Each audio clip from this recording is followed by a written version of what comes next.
11ನೇ ವಾರ 8 ಜನ ನಾಮಿನೇಟ್. ಇವರೆಲ್ಲರೂ ಒಳಗೊಳಗೆ ಎಲ್ಲ ಮಸಲತ್ತು ಮಾಡ್ಕೋತಿರ್ತಾರೆ. ಆಟ ಕಾವೇರಿದೆ, ಸ್ಪರ್ಧೆ ಜೋರಾಗಿದೆ. Guarantee guarantee guarantee. ಇದು ಗ್ಯಾರಂಟಿ ನ್ಯೂಸ್. ನಾನು ಧನುಶ್ರೀ. ಈ ವಾರ ಬಿಗ್ ಬಾಸ್ ಮನೆಯಿಂದ ಆಚೆ ಹೋಗಲು ನಾಮಿನೇಟ್ ಆಗಿರೋ ಎಲ್ಲ ಸ್ಪರ್ಧಿಗಳು ಸ್ಟ್ರಾಂಗ್ ಕಂಟೆಸ್ಟೆಂಟ್ಗಳೇ ಇದ್ದಾರೆ. ಇನ್ನು ಕಳೆದ ವಾರ ಎಲಿಮಿನೇಷನ್ ಆಗದ ಕಾರಣ ಈ ವಾರ ಡಬಲ್ ಎಲಿಮಿನೇಷನ್ ಫಿಕ್ಸ್.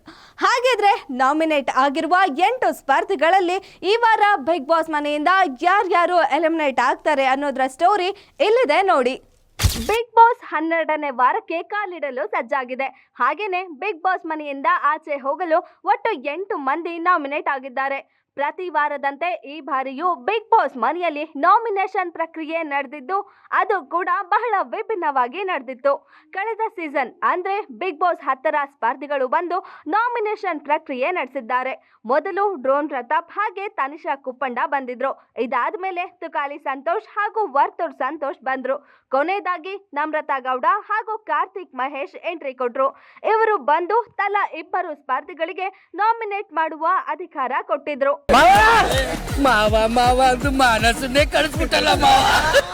ಈ ವಾರ ಬಿಗ್ ಬಾಸ್ ಮನೆಯಿಂದ ಆಚೆ ಹೋಗಲು ಒಟ್ಟು 8 ಜನ ನಾಮಿನೇಟ್ ಆಗಿದ್ದಾರೆ.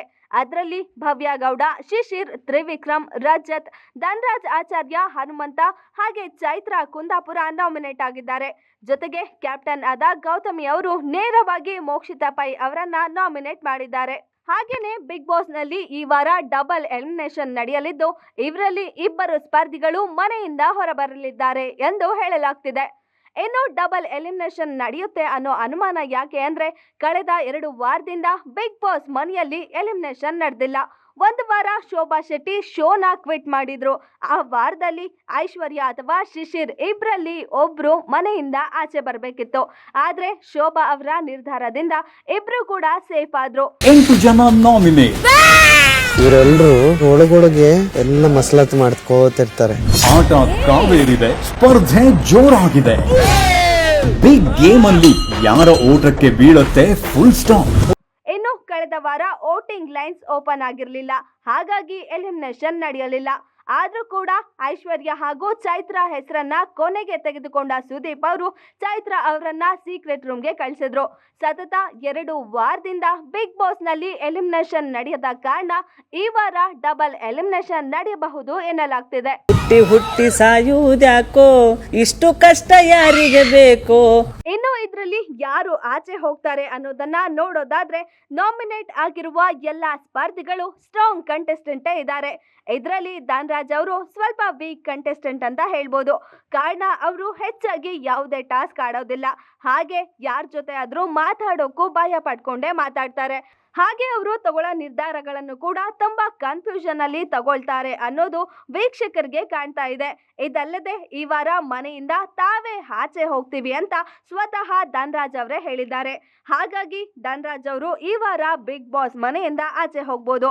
ಇನ್ನು ಡಬಲ್ ಎಲಿಮಿನೇಷನ್ ಇರೋದ್ರಿಂದ ಇರೋರಲ್ಲಿ ಸ್ವಲ್ಪ ವೀಕ್ ಕಂಟೆಸ್ಟೆಂಟ್ ಅಂದ್ರೆ ಅದು ಮೋಕ್ಷಿತಾ ಆಗಿದ್ದಾರೆ. ಯಾರೊಂದಿಗೂ ಅಷ್ಟಾಗಿ ಜೊತೆಗಿರದೆ ಒಬ್ಬರೇ ಸೈಲೆಂಟ್ ಆಗಿ ಇರ್ತಾರೆ. ಅಷ್ಟಾಗಿ ಯಾವುದೇ ಟಾಸ್ಕ್ಗಳಲ್ಲೂ ಕೂಡ ಭಾಗವಹಿಸ್ತಿಲ್ಲ. ಹಾಗಾಗಿ ಈ ವಾರ ಮೋಕ್ಷಿತಾ ಅವರು ಕೂಡ ಬಿಗ್ ಬಾಸ್ ಮನೆಯಿಂದ ಆಚೆ ಹೋಗ್ಬೋದು.